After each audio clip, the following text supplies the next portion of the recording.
How do you correctly punctuate dialogue tags in your writing? Imagine your story as a lively conversation where every word counts. Proper punctuation keeps that conversation clear and easy to follow. Let's explore how to punctuate dialogue tags correctly so your writing flows smoothly and your characters' voices stay distinct.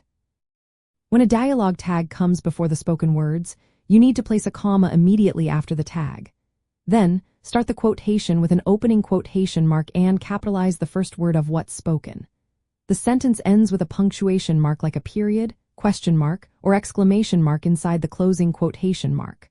For example, she said, "I am ready to go."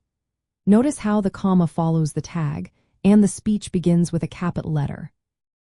If the dialogue tag follows the spoken words, replace the period at the end of the dialogue with a comma inside the quotation marks.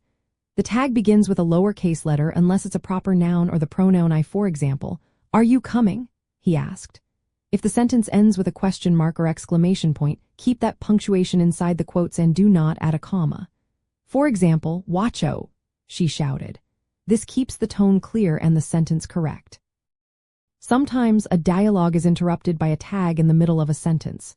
Use a comma before the tag and after it, then continue the speech with a lowercase letter unless it's a new sentence. For example, "If you want to come," she said, "you should leave now." If the tag splits to complete sentences, use a period after the tag and start the next sentence with a capital letter.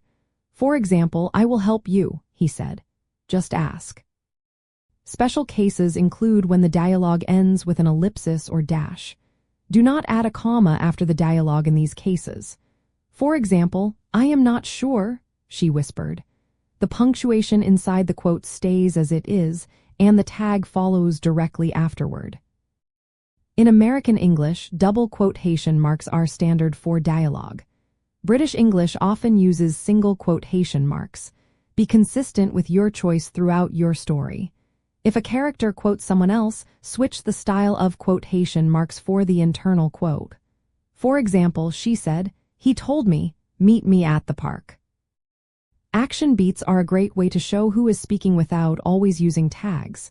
They are separate sentences that describe what the character is doing. For example, "I will meet you there." She grabbed her coat. Action beats do not need commas or lowercase letters like tags. They help break up dialogue and add movement to your scene.